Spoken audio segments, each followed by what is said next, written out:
Hi folks, really sorry about that. I've moved rooms because my connection didn't want to work. So, hi guys, welcome to another Theatre&Tonic. We have a very special extra episode this evening where we will be joined with Stephen Mear, who is a fantastic British choreographer. So once we all get settled, I will get him in. But really sorry about technical difficulties. You know how it can be sometimes. So I'll just wait for Stephen to come back on and then we'll try again. But whilst I'm here and whilst I'm waiting, if you have any questions for Stephen during this Q&A, then don't be afraid to leave them in the comments below and we'll try and get through as many as we can. I've got quite a lot of questions to ask him today and he is here, so I'm just going to let him...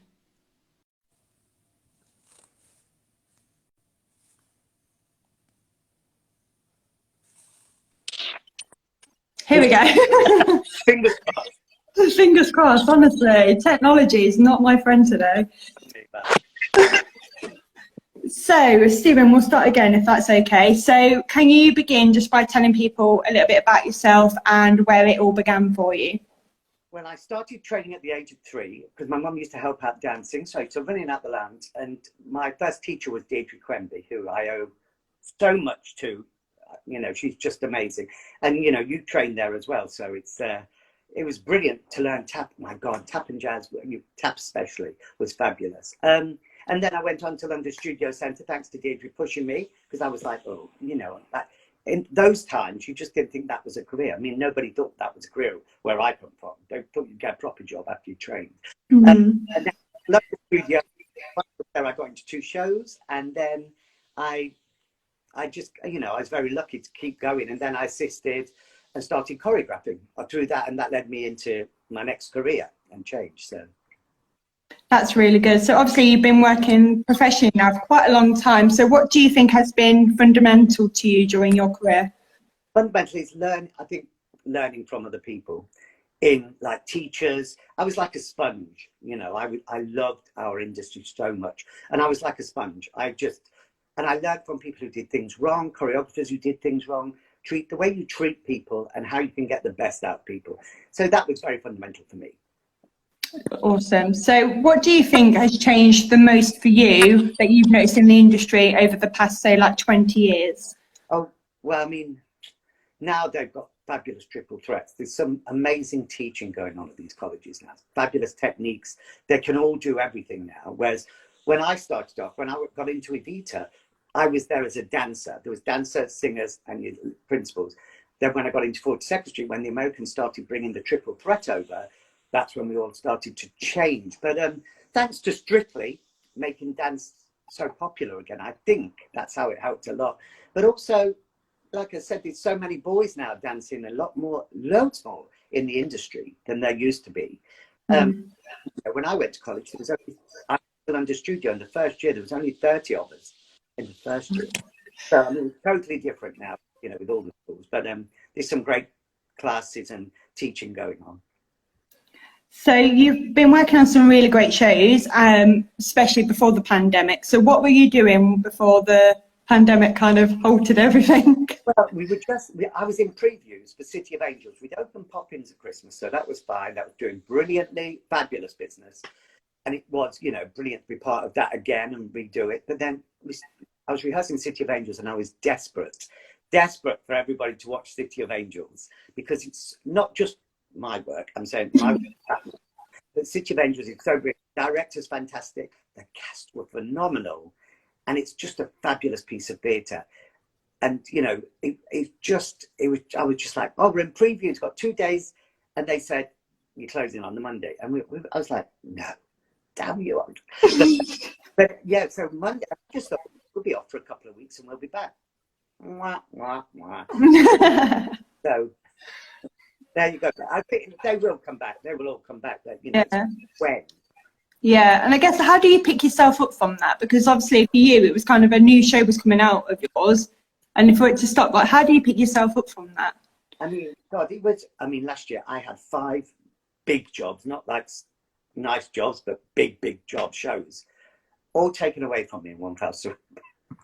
And I was like, oh my God, I'm never going to work again. You know, I mean, that's my first thing. But I think once I got used to it, I mean, everybody's gone through ups and downs. I mean, I lost my dad in jazz, so that didn't help particularly. Like that.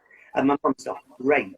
So, but at the same time, mum's got dementia. But on a positive note, I've got to spend time with her and hold her hand and sing to her every day. So that's a positive note. But I am itching to get back. I mean, I did lots of going on YouTube and looking at other choreographers I didn't really know, and dancers and performers. That's like Aladdin's cave for people. You know, YouTube. We didn't have that. I had a pigeon when I was. Yeah, and I guess that's what the difference is for you, because obviously now as a choreographer, you've got more to work with than probably you did when you first started out. Absolutely. Absolutely. I mean, just doing City of Angels again, we did it 5 years ago at the 𝗘𝗺, and then we came in and it was, the technology had changed so much in that. I was blown away when we got on stage. I kept saying, well, how are we going to do that? And Josie would say, look, just trust me, you know. And I was just blown away what was happening. And what's your favourite part about working with dancers then? When you start choreographing, what's your favourite part of that process for you? The very beginning, creating on new people, some of my old people and new people. I love creating on their bodies and finding out what they're good at, to add that into my choreography to make it either better or worse. But I absolutely love working the first few days with new people and the old lot. So it's, you know, that's very exciting for me. And obviously there's many genres of dance. Which is your favourite? I can probably guess, but which is your favourite? Tap is, but I do love jazz. You see, I love the old, you know, Hermes Pan, Fosse jazz. I mean, so they're on a par now. You know, I love doing both. So, I mean, I trained in everything, but they're the ones my heart went towards. And I think you can probably tell that in your work, because a lot of your work, I always notice like some taps in there, the jazz is in there. So do you always try and incorporate that in a lot of the work you do? Do you always want to get those genres in somehow? I don't know. It's quite nice when I've done shows where there's no tap, because people think, oh, you're just old school and tap, which is not the case. I did Tonight's the Night with all the hip hop and everything that we had to do in that and all the fun stuff. But I just, yeah, I mean, tap is great for me. I find it easy. I found it easy to do so, and I love it. So I love that old stuff. So what is important to you when you're starting to create your work? I think it's very important with a company, getting to know them, getting them to trust you. I always say to actor movers that aren't dancers, just trust me. I will not make you look stupid. Promise you, not make you look stupid. But that's hard sometimes, because, you know, there is that where actors that move, that they're in a musical, are uncomfortable when they know they've got to do, like in Anything Goes, they all had to dance at the end. And so, you know, there was few insecurities to start off with, until what I cleverly did was teach them the steps in the warm-up without them knowing. So when we got to put it on the floor, they were like, oh, I don't mind doing a bit more. So, no.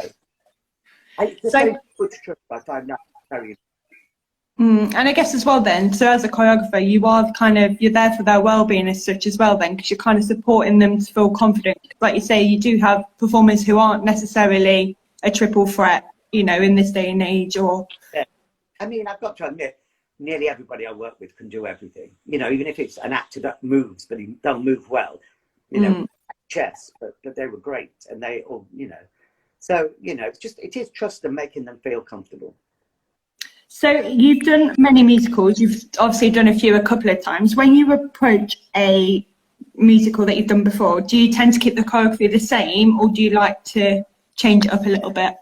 I will always change it up a little bit, but I mean, like Mary Poppins, we got back and we've changed loads, and it's been, it's the best version of it, this version.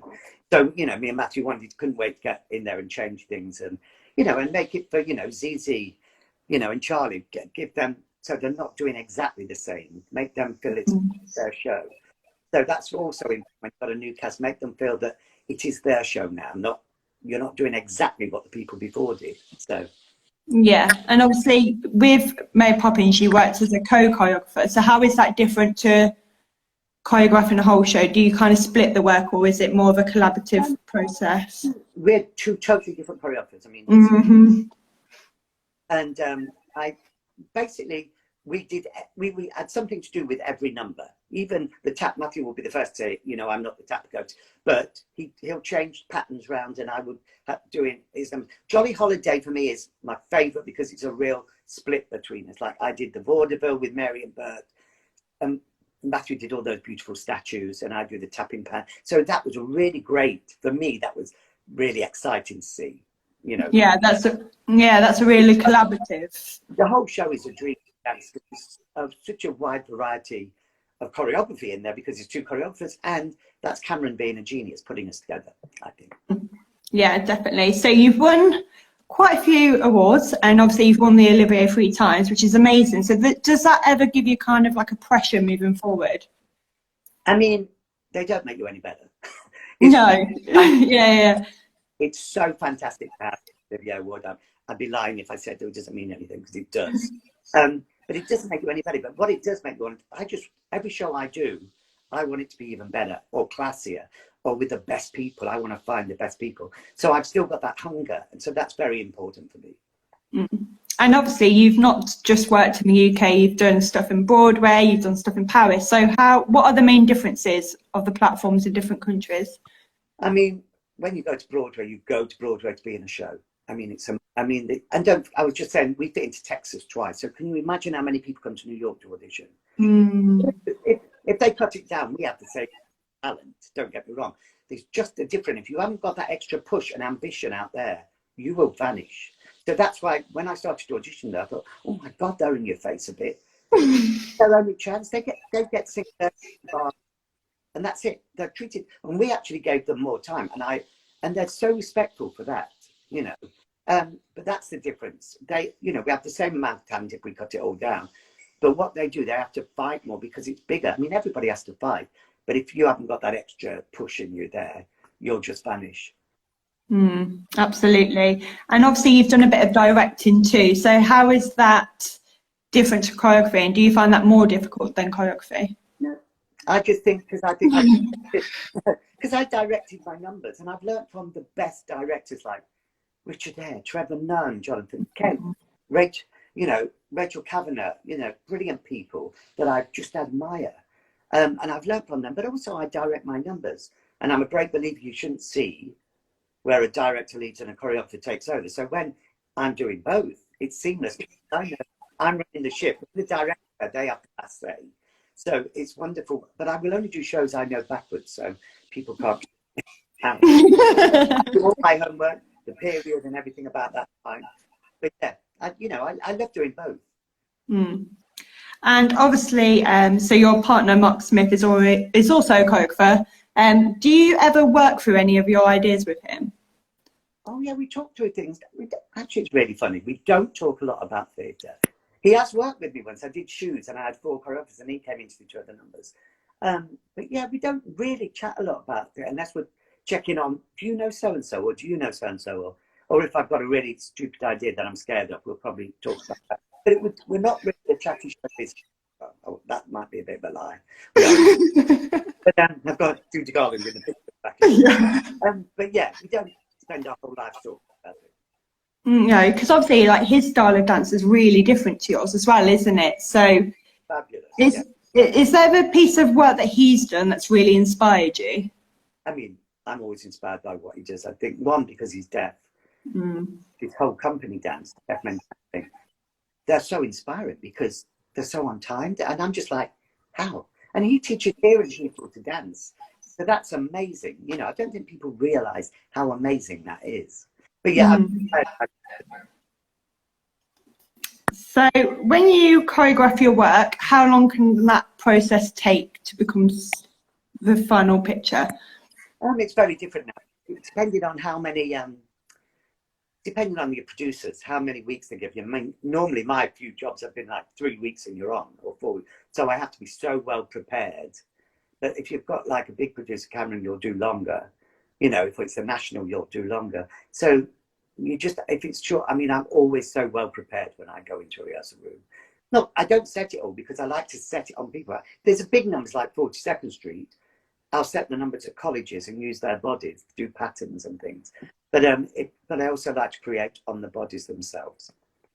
Absolutely. And it's been really great because obviously you did some work at the Curve, so you've kind of come back home a little bit, which has been really nice. So what was it like doing that, like coming back and doing stuff more kind of home, if so? Well, I mean, first of all, I love repertory theatre. I was associate at Chichester for like 9 years, and I just love the reps. I think some of the best work comes out of reps because you haven't got big producers breathing on you down your neck all the time, so you can create in a more calmer atmosphere. You know, and I know when I'm stressed and thinking I'll do crappy work. When I'm not and I'm enjoying it, I do deliver. So so I think that's it. Going to Leicester was fantastic. Nikolai asked me to do Scrooge first, and I thought, for years I've been working, never been into Leicester where I live, you know, Loughborough, which is. I'd worked at Derby many years ago, but Leicester I always wanted to, and I kind of just not because I was non-stop working. It was lovely when I got that, and I thought that'd be nice. And then we did White Christmas, which is going to carry on for a few years. So that was. Yeah, and I guess for you then, do you like having that option of, if you could, would you rather stay in one theatre and work on a show like all the time, or do you like having that variety? I love working everywhere. I would kill to go back to Chichester again. Not been there for years now, and you know, I'd love to go to all the reps. I love working in different things. I love working in Paris. I mean, I built for Paris, so. Yeah, you see that you go there quite a bit now. You're treated so well, and they look after you, and the shows are so brilliant what they do out there. So with any of your work, do you ever experience kind of self-doubt? Oh God, yeah. All the time. Sometimes I remember when I did Sinatra, and actually like 30 odd numbers, I had 22 dancers who were all amazing, and thank God I've got good assistants, because they'll say to me, "Get over yourself. It's because you've seen it too many times." Or they will say to me, "Come and have a look at it from here," which normally means it's a load of rubbish, but they're being polite. But it's great to have that collaboration with my associates around me. I'm very lucky with the people I get to work with as associates. So yeah, I do that myself. And of course, when it's opening night, you just feel sick because unless they're on remote control, it's out of your hands and you have to just let it go. I'm always, you know, I'm very critical about my work. Yeah. Do you ever read like critiques about yourself? So if like there was a review, do you ever read it and kind of, or do you try and keep away from it? No, I stopped reading them for 5 years because when I did On the Town at ENO, I thought I'd done a great job. All these ballets, all the theatre people like me, all the ballet people, absolutely took me to the cleaners and like saying, "How dare he think he's Jerome Robbins?" I wasn't doing it. And then the funny thing was, it came back 3 years later, and in the meanwhile, I'd won an Olivier. And then the next minute, I'd count 2 counts of 8s and changed some boys. And then my reviews were like, "He's the one to look out for now." And I thought, oh, that's it. I just stopped reading them because I thought you have to read the good with the bad. So. Absolutely. I will pause. If anyone wants to ask any questions whilst we're here, feel free. So what have you been doing to keep yourself motivated during the pandemic? I mean, it took me a while. The first 2 weeks, I was so lazy. I can't even begin to tell you. But then we started doing, a friend of ours, Carl from Loughborough, around the review there, we did his workout videos that he was doing every day. Yeah, I did some of them too. They were so good. So they were absolutely fantastic. And that kept us going. That got me motivated because I got into a bit where I was getting a bit lazy and just being on the computer. And I was getting fatter and fatter. I'm still gained about a lot of pounds. Don't kill me for anymore. But yeah, so that was good to do that. And then I started looking through dance stuff again, you know. But it's been hard. I'd be lying if I said, I'd actually said probably in the worst 1.5 years I've ever had to witness with my family and illnesses. But then again, like I said, I get to spend time with her. So that's been hard. And I'm just itching to get back in with all my jobs have been put back, keep being put back, but they are going to happen. So that's the good thing. But you bet they're all going to happen at the same time. But I'm just hanging on now. That's something in July I'm looking forward to. So. Well, someone's dropped you in it and said that you've been shopping online. Now, believe it or not, welcome to 2020. I'd only started work at 2020. I just discovered Amazon. I know people have been on it, I'd never used it. I literally spent so much money. Now I'm regretting that because I've not been earning money. But I went bonkers with Amazon. Thank you, Faye. You've just been I completely literally dropped. with all boxes on me. It was ridiculous. I had to pull myself together. I mean, Mark said, step away from the. Brilliant. Liv has asked, which colleges do you go in and teach in? Oh God, I go into any ones that want me to, because you know I'm always looking for new talent.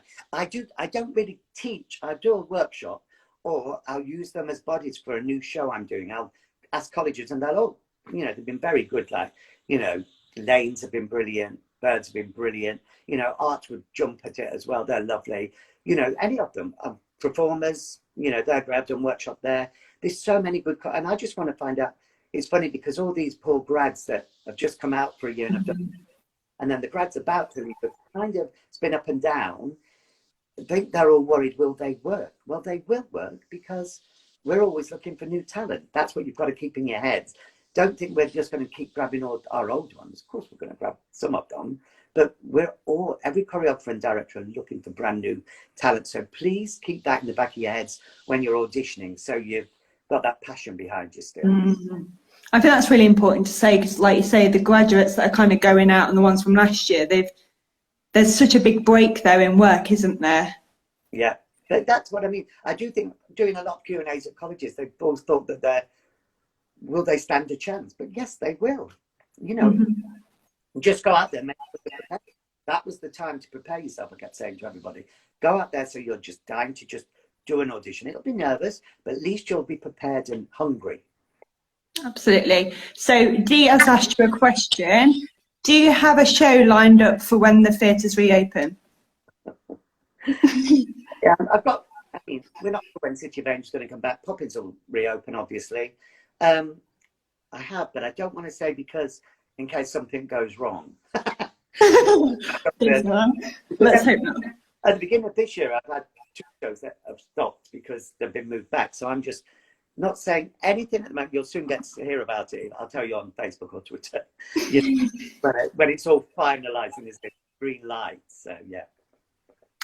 Someone has asked, do you look or consider new musicals from the writing perspective? Yeah, actually, I've been kind of working on one at the moment, just with a couple of friends working on a musical, you know, so that's been nice. Yeah, I do. I love doing new stuff. Don't get me wrong. I did Betty Blue Eyes, Antique, Mary Poppins brand new, Tonight's the Night. I think people think I only do the old ones, but I've done yeah, which is really quick, you know. But people think I've only done which I have done loads of the old ones. But yeah, I love doing new ones, especially brand new. I mean, Styles and Drew I adore. And you know, actually I got to do Honk second, actually. They did it at the National, but I did it in Singapore and Japan. But I love their work. I think they are, well, I got to do Betty Blue Eyes with them. But I love them to do new work with them. And have you watched, because obviously there's been a lot of stuff theatre streamed online, have you watched any of them? Absolutely. You know what? I have the utmost respect for the colleges who were doing classes online, but for all those independent, fabulous choreographers and acting teachers and singing teachers that are doing it online. Because I couldn't do it. I really couldn't teach online because I need to be in somebody to inspire them. So I just watch them and they're amazing. There's a whole lot of them that I've watched and thought, God, you're brilliant. And thank them for keeping the heart of our industry going. And do you think that moving forward, do you think the industry are going to look at new ways of reaching out to their audiences after all of this has happened? No, I think we're just going to be desperate to get back, and you know, it might be a bit slow, but I think, you know, we bring the biggest revenue into the country, one of the big, you know, so that will come back. But and it needs it now after what we've been through. We need some joy and escapism, and you know, we want to be back in a theatre, and everybody that I know in you know theatre are desperate to get back and perform again. So it's very exciting. Yeah, and what do you think is the most important thing for the industry coming out the other side of the pandemic? I mean, just to realise it is going to be a bit slow, but it will happen and it will build itself back up again. You know, the world wars and things, you know, things do come back, and it will take probably a bit of time. But there seems to be loads of auditioning happening, which is so wonderful because, especially for all, I call them my family, all theatre people, and you know, that you can see them tweeting, oh God, there's a light at the end of the tunnel. And, you know, and I kept online trying to inspire people and put positive quotes and putting dance numbers of people that, you know, just to keep them inspired and keep going. And so, you know, it will happen, and it will be a bit slow, but, you know, it'll all be back, I promise. Do you think audiences are probably feeling a bit anxious about going back though? Because I mean, I've booked tickets for June, and in my head I'm still thinking, am I going to go to London in June? Is it going to happen? Yeah, I think you know, I'm interested. When I've had to go to London, I mean, from Brighton, I've gone, oh, I get a bit of anxiety. I mean, I'm got anxiety wondering if I'll ever be able to teach again, choreograph again. Do you know what I mean? You think, but at the same time, I'm itching to do it. But yeah, I think people will have anxiety. But like, that's will be the part of the slow bit of whether you're just going to say, look, I'm just going to wear my mask and go and put yourself. So, but these jabs are all being done now, so fingers crossed. Yeah, fingers crossed for sure. And for you, what was the biggest thing you learned as like you were growing up from, say, like 𝗘𝗺? What was the thing that you kind of learnt from her, do you think? Oh, I learned to believe in yourself. Just really believe in yourself. Don't think you can't achieve anything. I always say that to anybody. I mean, never let anybody tell you can't do anything. Like I've said before on a few chats, that my maths teacher was really mean to me. I was dyslexic and I didn't know until I was 16, but he said, you're not going to do your airy-fairy theatre land. You need to get a proper job. And I have to say, thanks to him, that gave me a push to make sure I got into a college. And of course, 𝗘𝗺. But yeah, 𝗘𝗺 was wonderful, saying, go for it. And like I said to every student, I wouldn't have dreamt I'd have done what I've done. So don't let anyone ever tell you can't do it. And do you think that kind of, it's not a real career? Do you think that kind of still exists? Well, no, not so much now. I did years ago. I was starting off, and everybody thought I'd be back to my 3 years training, you know. But no, I don't think they do now. They know it's a good industry. It's so on telly now. It's massive. It's just gone really big again, and it will, you know. Everybody's missing theatre. They are. So just a few more questions. If the West End could only open with 5 shows after the pandemic, which ones would you choose? I'm going to choose that. I mean, Les Mis, they love Les Mis. You would have to take Les Mis back. Poppins, of course, without that. You know, Jamie, I'm glad Jamie's going back, because it's a smaller one and it's brilliant and it's done so well. Like, it's hard to say, isn't it? You don't want to upset anyone. You know, I don't know the exact, but, you know, they'd be the top 3, I'd say. 6 is doing amazingly as well, of course. That's blown them out the water. And they're all so different. And all the plays, you know, I want the plays to come back as well. So, and the National to open, you know. Yeah, definitely. Someone's asked, any advice for getting through college when you first start? Yeah. Don't just do the classes you think you're good at. Do the ones that are going to push you and put you out your comfort zone. And also, just be a sponge. However, people go, oh, you're so keen. That's what we're there for. We're there because we love our industry. I was so keen. I was brilliant in Loughborough. I was the best thing. I got to London. I was the worst. Oh, my God. And my body was so weak compared to everybody else. So I did 12 ballet classes a day. So, you know, just be a sponge and learn from your teachers. Even if they pick on you, they pick on you because they love you and they want you to be better, and go out there and give a good name for their college or school, you know. So just be a sponge and accept it, take your notes and make yourself better. Great. Do you have a favourite musical of all time? Yeah, I do. I mean, I am blessed. That I've done, you mean, or? Just in general, just... Oh, it's a film. I love Hello, Dolly. I mean, I'm gayer than Christmas, of course I do. But the show I love, I mean, I adore Poppins, I love Acorn Antique, but I love doing Anything Goes at the National with Trevor Nunn. It was, for me, I still think it's probably my best work. And it got received so well at the National. And then we got moved to Drury Lane without realising, you know, and we were only a fill-in, but it kept getting extended and it was sold out. So that was, and Trevor Nunn, you know, he's a genius. I learned so much from him, and he was never patronising. I was the youngest on that creative team. I felt like I shouldn't be there. I felt like a bit. So it was a wonderful learning curve for me. Absolutely. Addressing the lack of diversity on the West End stage, this is a question. Do you think the the colleges have less or more black dancers coming through, or is it just the same? Oh no, there's more now. There's a lot more. I mean, the thing that I think, I don't know, when I was at college, we had about 4 black people. You know, I think we were lucky for years. But you know, I don't know why they weren't going to colleges. But then there was all money, and if they want people from like people off the streets and that are good, talented, you know, most talented people are the ones that have got dyslexia or you know, got some form of, you know, the only way they can prove themselves is by performing. And I remember the colleges were so expensive, and also at one time they were going to do, you couldn't get in unless you got so many O levels. There was talk of that, and I got it stopped because I wouldn't have gone to college, and neither would anybody in my year. So it's just inviting those rawer kids that are, you know, in from all diversity, you know, get them all in. I think it's opening a lot now, very much so. And yeah, so true. Yeah, I think that's really important, because I think that's what kind of puts a lot of young people off, isn't it? Is the money, because they're like, oh God, that's a lot of money. And if you come from... But they do give grants, and there are colleges that support people. And if they're clever enough to see talent, even if they're raw and know what they can learn there, they'll get them. They'll put them in college. Good. Has there been a piece of work that you've done that's been more difficult than you anticipated at the start? Tonight's the Night was difficult, but not so much the work. I could do it, and I just done anything go. So I was on cloud 9. I mean, it's like my mum. The reviews went to do Tonight's the Night, which was great because it was people that did We Will Rock You, Rod Stewart, but it was a jukebox musical. Really, everybody was fabulous. I loved doing the numbers, but then I realised they were just numbers, and I wasn't forwarding a story. I wasn't working with characters. I was just working with a group of amazing dancers that have done all sorts, but it was just that they were just devils through, and there wasn't a lot of character driven, and I just love character driven choreography.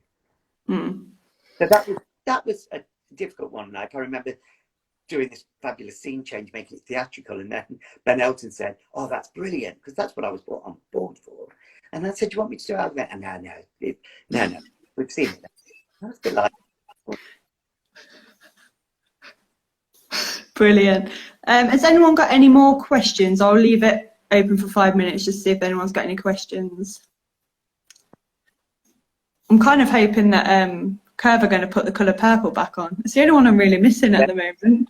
Wasn't that just brilliant? The 𝗘𝗺 have been brilliant, actually, with Sunset and Colour Purple. And Mark did Colour Purple, so it was wonderful to see. And I have to say, I think I probably might have enjoyed it more than when it was in the theatre, only because they had to work so hard to keep their distance. I mean, I was like, how do you do that? I'd find I mean, I'm sure I would do it, but I would find that hard. You know, I'm used to doing all my West End all together, and so filming, and it was so clever the way Nikolai did Sunset, you know, and they did Colour Purple. It was brilliant. Yeah, I think I definitely saw that musical in a completely different light, but I think that was because of the camera angles, like you say, and they drew on things that I think sometimes you're kind of lost in the theatre.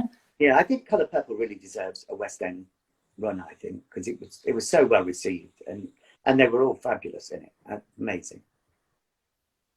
There is a question. Have you got any advice for stopping your nerves affecting your singing?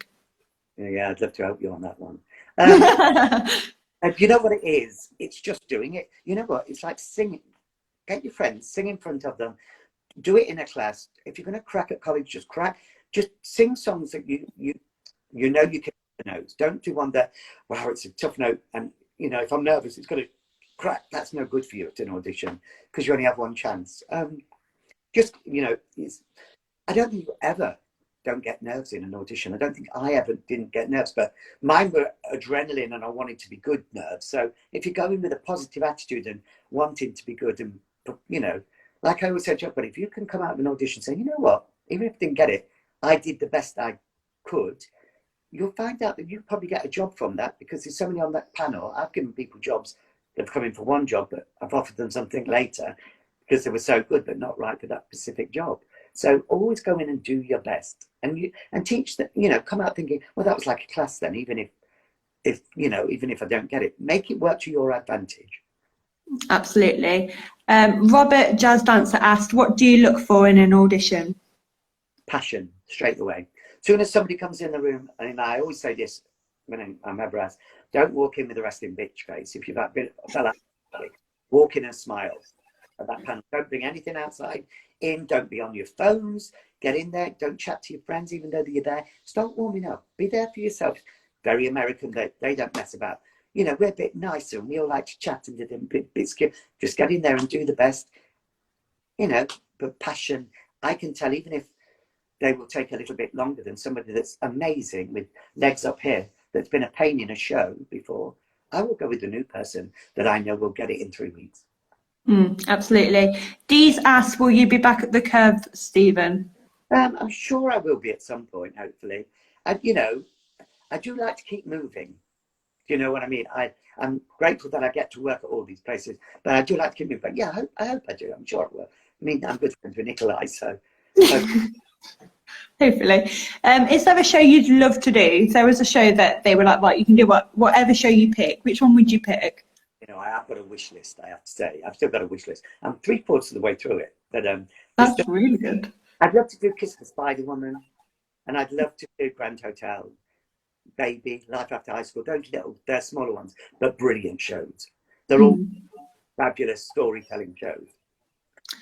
Lovely. And just to round off then, if you could tell past Stephen anything, what would you tell him? Just don't let anybody tell you you can't achieve anything, because you do doubt yourself on the way up. And, you know, and I just say make sure you learn from every single person, you know, and that'll make you better as a person. And learn from auditions why certain people got shows, why they didn't. Don't forget they could probably understudy and you couldn't. Don't be hard on yourself all the time. So that's what I would say. Someone's just asked a quick question, sorry, Stephen. Do you think it'll be even harder to get into the industry after the pandemic? No, I think there's so many things starting to happen. I really don't think so. If you're, No. you know, this business is all about being knocked back. Don't forget, even though I've worked constantly, there's loads of jobs I've not got. You know, people think I've just been constant. There's loads of things I haven't got. You know, I get to do the great shows, but it's some I've wanted and I didn't get. So just don't let that bring you down. Always keep positive. I know it's hard, but keep thinking of the next job and what you want to do and achieve. Lovely. Well, thank you so much for your time, Stephen. I really appreciate it. It's really nice to chat to you because I've not seen you in so long. Oh, yeah, I hope I see you soon. Yeah, we'll have to get back together at some point. But thank you so much, Stephen, and I will speak to you soon. Take care. Bye. Take care. Bye-bye.